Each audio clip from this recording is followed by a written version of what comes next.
अस्सलामुअलैकुम दोस्तों।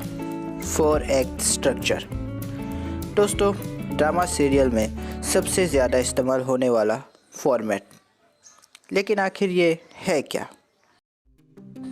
4 act structure एक स्टोरी राइटिंग फॉर्मेट है जिसमें स्टोरी को 4 भाग में लिखा जाता है।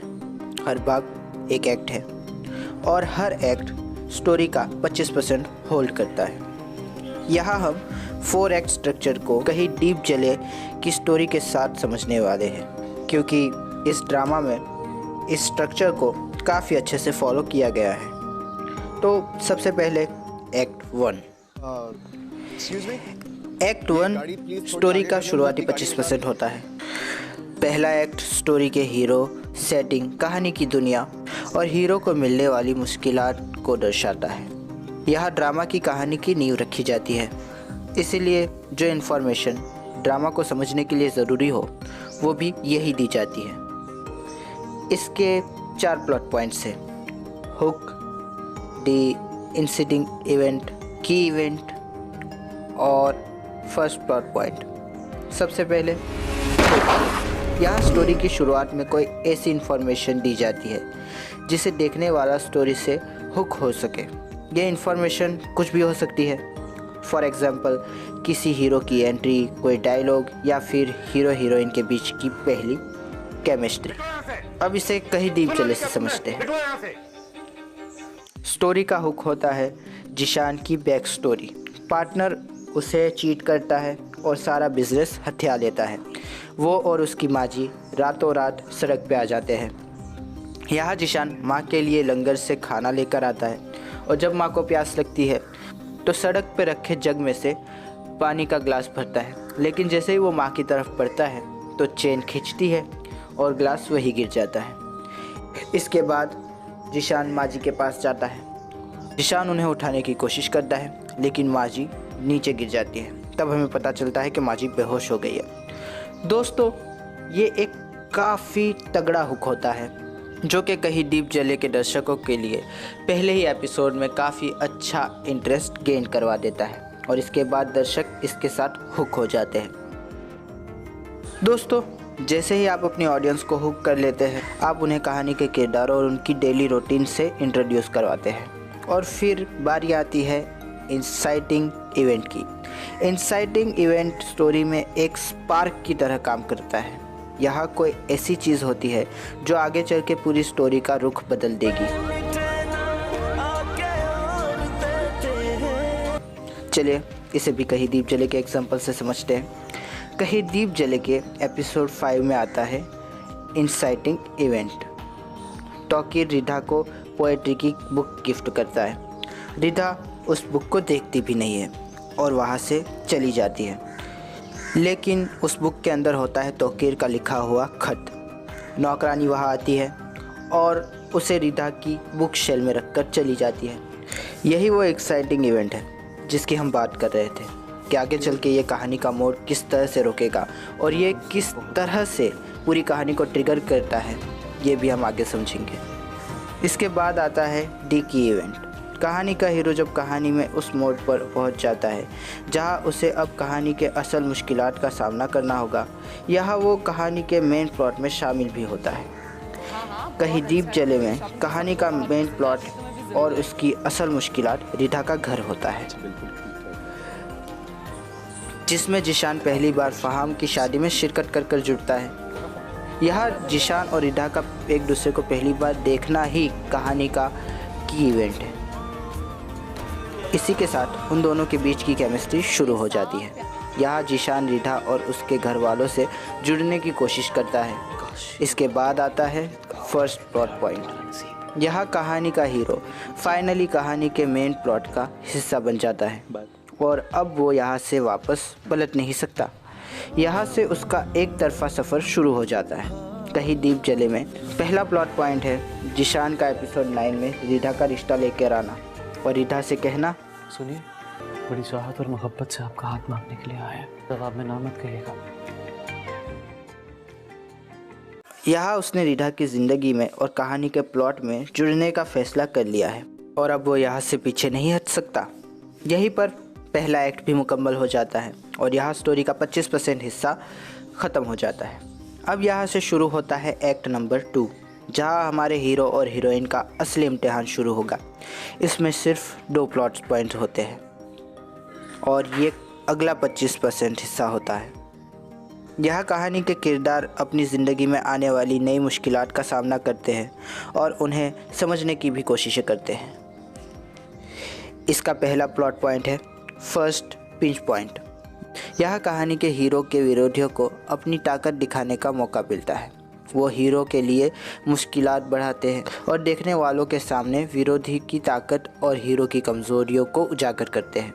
कहीं डीप जले की बात करें तो एपिसोड 13 से फर्स्ट पिंच पॉइंट शुरू हो जाता है। वालेकुम अस्सलाम। शमीला हातिम और आसिफ को सबसे पहले बदगुमान करती है। शमीला और माँ का पहला काउंटर भी होता है। बार बार जीशान को उसके द्वारा टीस किया जाता है। रिधा को वो बार बार ऑकवर्ड सिचुएशन में डालती है। और फाइनली मिड पॉइंट से पहले एपिसोड 15 में शमीला और जीशान का काउंटर होता है और इसी बीच जीशान की कुछ कमज़ोरियाँ भी सामने आती है, जैसे कि उसकी ओवर थिंकिंग, पॉजिटिवनेस और उतावलापन। एक बार शमीला की ताकत दर्शकों को दिखाने के बाद और जीशान की कमज़ोरियाँ सामने आने के बाद जैसे ही पहला पिंच पॉइंट ख़त्म होता है, वही आता है स्टोरी का मिड पॉइंट। यह स्टोरी आधी मुकम्मल हो चुकी होती है और आता है कहानी में मोड़। यह कहानी का हीरो अपनी सबसे बड़ी आजमाइश का सामना भी करता है। कहीं दीप जले में मिड पॉइंट आता है एपिसोड 16 के अंदर, जहां जीशान अपनी ज़िंदगी की सबसे बड़ी आजमाइश में पड़ता है जब उसे ये बात पता चलती है। समझा नहीं मैं सर। अब मैं कि आप बाप नहीं बन सकते।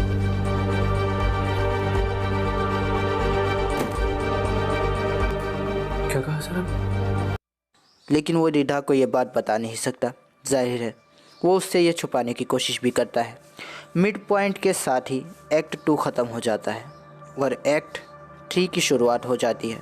यह कहानी की फेस तेज़ होती है। यह कहानी का हीरो अपनी मुश्किलातों का सामना कर उन्हें हल करने की कोशिश में लग जाता है और चीज़ों को ठीक करने की कोशिश करता है। यहाँ भी सिर्फ 2 ही प्लॉट पॉइंट्स होते हैं, second pinch point and third plot point. Second pinch point में कहानी के हीरो को क्या दांव पर लगा है ये याद दिलाया जाता है और उसमें आत्मविश्वास भी जगाया जाता है। लेकिन फिर कोई ऐसी चीज़ होती है जिससे उसकी हिम्मत आखिरकार टूट ही जाती है। कहीं दीप जले में माजी जीशान को हिम्मत देती है। एपिसोड 19 में रिधा के लिए फहाम शमीला से झगड़ा करता है, कहता है कि रिधा से माफ़ी मांगो। जीशान रिधा को लेने उसके घर आता है, लेकिन जीशान के हाथ में अनफॉर्चुनेटली हमारा की इवेंट टॉकिर का लेटर आ जाता है। वो वहाँ से चला जाता है। वहाँ रिधा उसके पीछे घर जाती है और जीशान उसे घर से निकाल देता है। फहाम ये बात बर्दाश्त नहीं कर पाता और वो जीशान से ये पूछने उसके घर जाता है कि उसने उसकी बहन को आखिर क्यों निकाल दिया।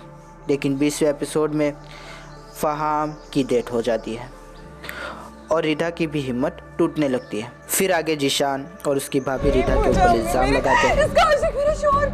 यकीन नहीं आता है, मुझे भी नहीं आता। ये सच समझा कर समझो प्लीज, क्या है यार? क्या है? रिधा के भाई उससे बदगुमान हो जाते हैं। रिधा अकेली हो जाती है। फिर जीशान को वही बात हिम्मत दी जाती है माजी की तरफ से कि तुम जाके रिधा को मनाओ। लेकिन तभी आता है कहानी में फिर मोड़। तो मुझे एक और खुशी, एक और जिंदगी से नवाजा।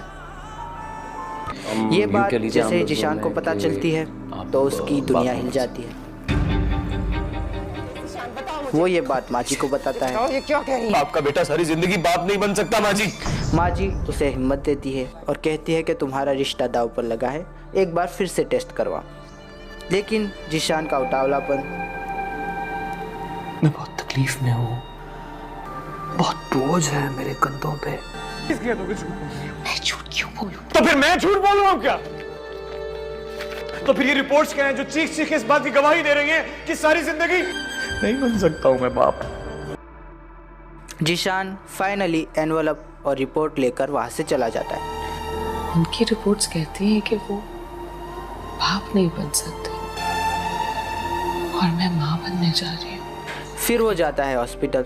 हॉस्पिटल में जाने के बाद उसे पता चलता है कि क्या मतलब? आपके कहने का मतलब है कि किसी और की रिपोर्ट मुझे बहुत ज्यादा माजरत चाह रहा हूं। किस बात की माफी मांगेंगे आप मुझसे? किस चीज के लिए माजरत कहेंगे? उस गलत रिपोर्ट के लिए? मेरी जिंदगी जो तबाह हो गई उसके लिए? मेरी बीवी मुझे छोड़ के चली गई सर। फिर क्या होगा? जिशान फिर से रिधा के पास जाता है और उसे मनाने की कोशिश करता है, लेकिन रिधा उसके मुंह पर दरवाज़ा बंद कर देती है और कहती है, मुझे किस बात की सजा दी? मेरा क्या कसूर? खुद ही सोचिए, मेरा क्या कसूर था अगर रिपोर्ट मुझे गलत दे दी है तो? तुम्हें अल्लाह भी तब तक माफ नहीं करेगा ज़िशान, जब तक मैं ना करती। बस यही कहने के बाद जिशान की हिम्मत दम तोड़ देती है। उसे नहीं लगता कि रिधा अब उसे कभी भी माफ़ करेगी, और यहीं पर हमारी रिधा की भी हिम्मत दम तोड़ देती है। सेकंड पिंच पॉइंट के बाद आता है थर्ड प्लॉट पॉइंट। यहाँ हीरो अपनी ज़िंदगी के सबसे खौफनाक दौर में होता है। अब क्या होगा, कैसे होगा, किस तरह से होगा, किसी को कुछ भी इल्म नहीं होता। कहानी में खैर की कोई उम्मीद नज़र नहीं आ रही होती। यहाँ से कहानी के अंजाम की तरफ स्टोरी बढ़ने लगती है। कहीं दीप जले एपिसोड 25 में, जहाँ पर रिधा और जिशान अलग हो जाते हैं, कहानी का सबसे खौफनाक दौर शुरू हो जाता है। रिधा अकेली हो जाती है, ना उसके भाई उसकी कोई फ़िक्र करते हैं। वही जिशान रिधा पे लगाए गए इल्ज़ाम की वजह से बार बार खुद को कोसता है। वो कैसे शमीला की बातों में आ गया, वो कैसे रिधा के साथ ये सब कर सकता है। जिशान को सुकून नहीं मिलता। वो बेचारा किसी भी तरह से सुकून पाने की तलाश में, चैन पाने की तलाश में इधर से उधर भटकता रहता है। वो कोशिशें करता है कि किसी तरह से उसको चैन मिल जाए। वो नमाज़ें पढ़ता है, वो मज़ारों पे जाता है, वो दुआ मांगता है, वो मुफ्तियों से बात करता है, इमामों से बात करता है कि किसी तरह से उसे चैन मिल जाए। लेकिन इमाम उसे कहते हैं कि बेटा, तुम्हें तब तक चैन नहीं मिल सकता जब तक तुमने जिस पर इल्ज़ाम लगाया वो तुम्हें माफ़ ना कर दे। बस यही बात सुनकर जिशान की हिम्मत भी दम तोड़ने लगती है और धीरे धीरे वो अंधेरे में खुद की ज़ात को भुलाए चला जाता है।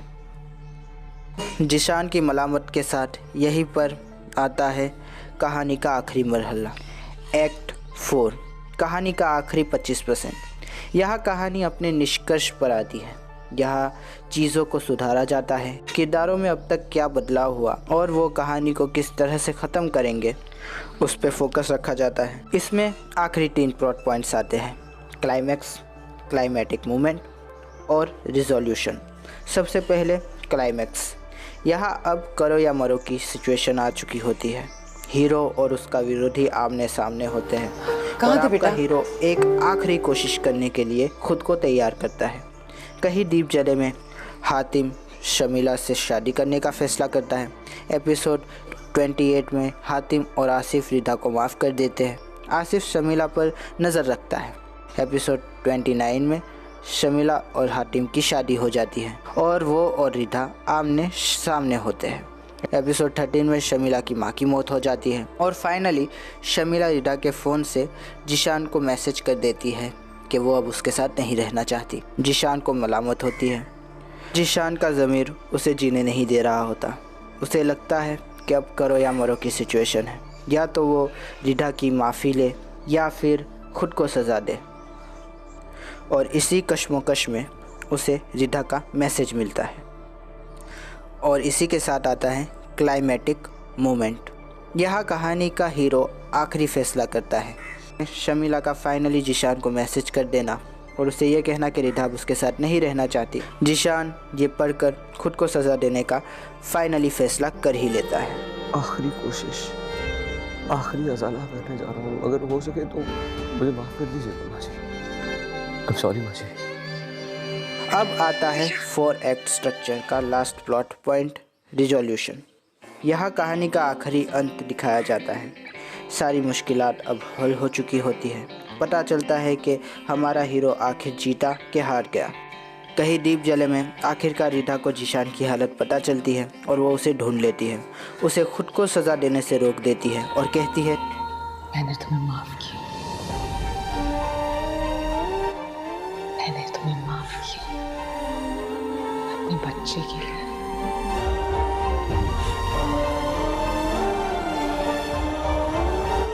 फाइनली जिशान जीत जाता है। उसे रिधा की माफ़ी मिल जाती है और शमीला रिधा और जिशान को उसके बच्चे के साथ खुश देखकर खुद पे मलामत करती है।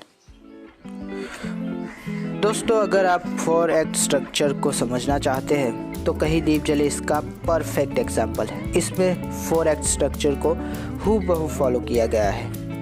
शायद यही वजह है कि कहीं दीप जले एक पाकिस्तानी सास बहू ट्रेडिशनल ड्रामा होने के बावजूद हमें इतना अट्रैक्टिंग लगता है। आप खुद सोचिए, इस ड्रामा में हर एक प्लॉट पॉइंट बिल्कुल उसी परसेंटेज के पास है जो 4 एक्ट स्ट्रक्चर में हमें नज़र आता है।